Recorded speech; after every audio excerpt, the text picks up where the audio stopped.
Hey, I'm Neil, And I'm Zoe. and this is our CA214 pair project on simulation and rendering through the perspective of video games.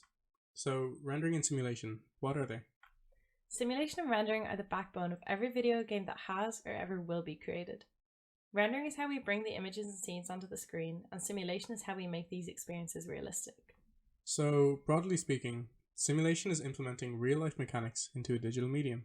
Examples are fluid dynamics, laws of motion, gravity, and so forth. Most games these days aim to simulate life as closely as possible. The quick rise of simulation games such as Microsoft Flight Simulator and City Skylines proves this point to be ever prevalent. The need to create realistic experiences in game also pushes forward powerful and exceptional rendering techniques.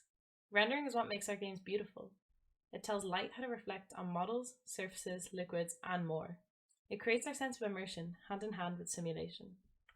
So, a rendering method that really intrigued us is ray tracing. Ray tracing is a technique for modeling how light transports and interacts with different mediums and textures. Imagine you're playing a game, exploring the nightlife of an alien city, and you see the purple bouncing off of the wet road below, and you look up to see a display of neon signs above. This is thanks to ray tracing. It ties our two topics together really well, as we're simulating a model of the light rays, tracing them and their properties on their journey, calculating what colours and light they leave behind, and finally painting it onto our screen. A beautiful example of simulation and rendering working hand in hand. So, you might be wondering why we've approached this topic through the perspective of video games, but we feel like video games appeals to all ages, genders, and people of all skill levels alike. This creates a natural appeal to our audience. Having a greater understanding of what makes games feel lifelike allows us to produce much more powerful experiences that we haven't had before.